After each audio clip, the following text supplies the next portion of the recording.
So what we're doing is we are making a red velvet cookies and cream pound cake. So I want to show you my mise en place, or ingredients, some things that we have put in place. A while ago, I had posted up a picture of a cookies and cream pound cake made with Irish cream liqueur. And we're gonna do a different variation of it today. We're gonna do the red velvet version of it to include the special limited edition of Oreo cookies. It's the winter design with the red filling on the inside. So I thought doing a red velvet pound cake would be a good idea. So this recipe actually gives you one full-size cake. You would need a 10-inch tube pan or a 12-cup bundt pan, and it makes one nice soft cake. What we're doing today is we're going to divide it up into two different pans because I need two different cakes. So the height on them is not going to be the same as it would if I just used one pan. What we did is we melted some butter and we crumbled cookies up, one pack of those cookies, inside of a food processor, added some melted butter, and we're able to press this crust, this cookie crust if you will, inside of this greased pan, right? Inside these greased pan to form a cookie crust. No different if you were making a cheesecake, okay? Or a tart of some sort. Now, when you look at this design, you may choose just to do the bottom. You may choose to do the bottom and sides. This is a rustic look that I was trying to go for. So you'll see that it's not even along the sides. I wanted some sides higher than the other for the look that I'm trying to create. The dry ingredients is the flour, salt, soda, and also cocoa powder that have been sifted together and stirred well. And if you don't notice it, it has a sort of a dark color. That's because of the cocoa, right? 3 cups of sugar. This red liquid on the end here is a combination of Irish cream liqueur with buttermilk, food coloring, and vanilla flavoring. And then we got 6 eggs. Everything's at room temperature so that it'll blend well together. Already in our mixing bowl, we have the fat, and it's 1 pound of fat. 8 ounces of butter, 8 ounces of cream cheese. A little bit of history on what pound cake is. The original pound cakes usually would contain 1 pound of each ingredient. And what would happen is a scale was used to weigh to make sure everything was 1 pound. Then the batter was placed in loaf pans and they were weighed to make sure that the cake itself was 1 pound. And the end result of that is a very rich, dense, moist cake. And it's very popular. Its history goes back to Europe. It is believed that the French were the inventors of this dessert. The original cake, if I'm pronouncing it correctly, being called quatre quarters. It's been a long time since I had a French class, so if that's the correct pronunciation. And what that translates to in English is 4 quarters. And we know that 4 quarters equal a pound. Today, there are many different variations of it. Everything in here may not weigh a pound, but the end result is a very dense, rich, moist cake. Now, if anybody ever remembers my big fat Greek wedding, the cake that was brought out, and the Greek family wasn't used to a cake being baked in a ring pan, and there was that funny joke about the cake having a hole in it. Well, just a little history about these pans and why you would use a ring-shaped pan or a pan that has a tube in it. This pan has a real thin tube, this one has a wide tube. It's to conduct heat. These pans are way too deep. They're about 4 inches high. So these pans are way too deep to put a cake batter, especially a dense cake batter like this, inside, and that they would bake evenly through and through. So you have this conductor of heat in the middle. to distribute the heat evenly, so that when this comes out the oven and you slice it, it's done. It isn't gooey in the center, or it isn't overly dense or gummy. So that's the purpose, one of the purposes in these ring style pans, so that you produce a cake that has the hole. All right. So without any further ado, we're going to get to mixing.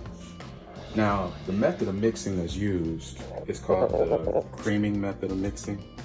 All right, creaming method means that you mix the fat, you're going to aerate the fat and the sugar together, okay, to get air into the batter. And then you're also going to add the eggs one at a time. And then once we get to that point, we're going to use our hand. We're going to use everything, mix everything by hand. I like doing it that way just because it creates a nice moist cake. You never want to overwork your dry ingredients. You never want to overwork your flour and develop the gluten, because it'll make a very brittle, dense, dry cake, and nobody wants that. A little bit of science about the ingredients that's in here. We talked about baking soda being inside of the dry mixture. Baking soda is a leavener, and it's a chemical leavener. In order for whatever it is you're baking to rise, and you're using baking soda, there has to be another ingredient that's acidic, okay? There's a high pH level inside of the soda, so you need another ingredient that has a high pH level, meaning that there's acid in there. Okay, and so the ingredient that we're using that has the acid is the buttermilk. So the chemical leavener here, the baking soda, is going to react with the acid in the buttermilk, and it's going to cause the cake to rise. Also, the eggs that are going to be beat in one at a time, it's going to aerate the batter as well and give us a little bit of lift. There's also alcohol in here. We talked about Irish cream liqueur. Typically with any cake that you add a liquor to, or alcohol to, you're going to get more rise out of the batter as well. So I'm not too concerned about these coming out too short, even though I'm dividing a yield for one cake amongst two pans. All right, so that's our intro. Let's get to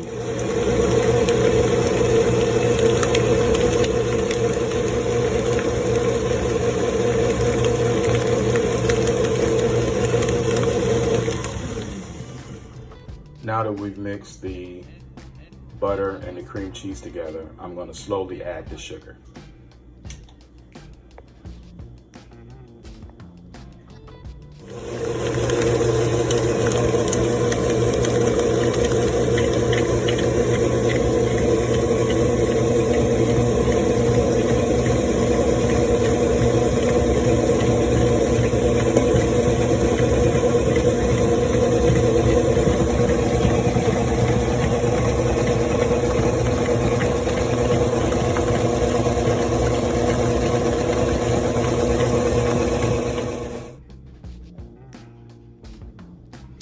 All right, so I'm just at the point where I've creamed this to the point where I've beat it till it was light and fluffy.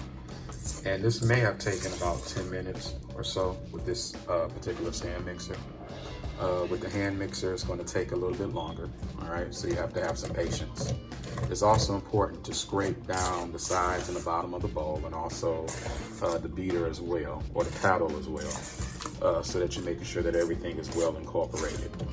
Again, with this creaming method of mixing, we want to make sure that enough air is in our batter. And when we get to the point where we need to add the dry ingredients, we're going to add it I can't even speak this morning, but alternatively with the wet ingredients, and we're going to stir it in by hand. Now, a little bit about this mixer. This thing is almost 30 years old, so there's some problems with it. It doesn't perform like it used to perform. And so I do have it scheduled for some maintenance finally after 30 years. But these things do last a lifetime. I bought this when I was 17. I was in my senior year of high school, and it has held out all this time. But if you don't have one of these, you can certainly use an inexpensive hand mixer, $10, $15 in the dollar store, or you can beat it by hand. That's the way they used to do it back in the day. It's gonna take you a little bit more time, but you can certainly accomplish the same thing by using a large mixing spoon.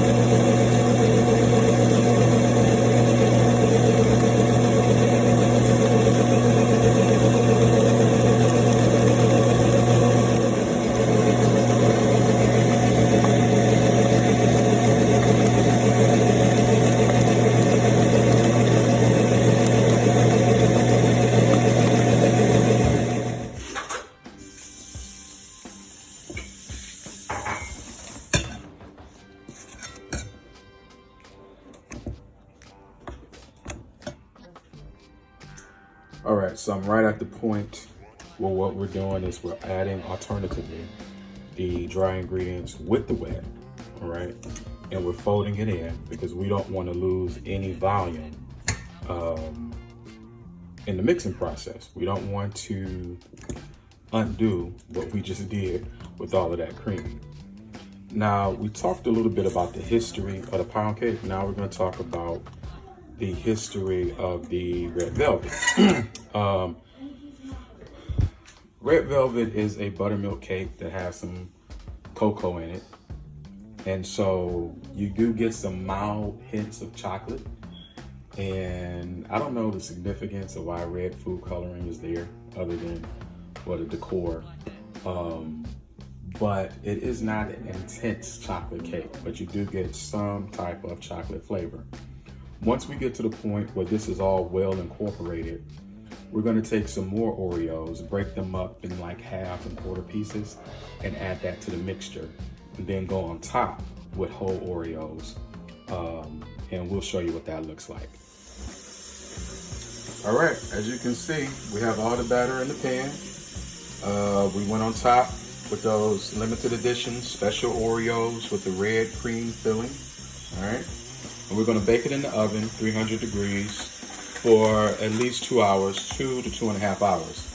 Now you could increase the temperature and you could go 325, and it would get done sooner.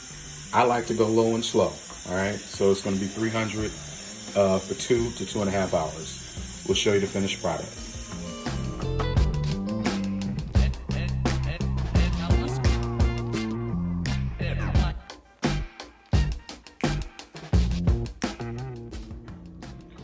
So as you see, they're out the oven now. I got nice rise out of the two of them. They're cooling. I'm on my way to work. And so I will depan these and finish them this evening when I come home. They would then be packaged and shipped out.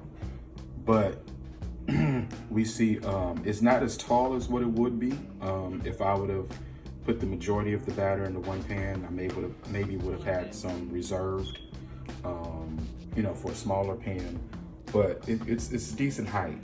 So you can get away with getting 2 cakes out of that one batter because of the alcohol content, which creates more moisture in the baking process and causes more steam.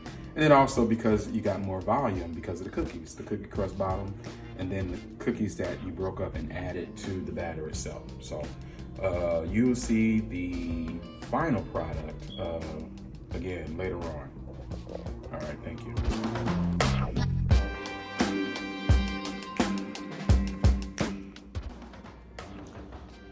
So as promised, this is the finished product.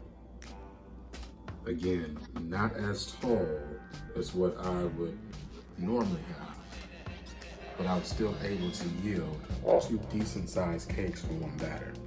This is a 2-for-1 deal, y'all.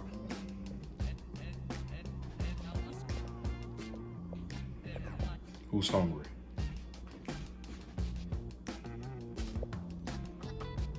Tantalizing.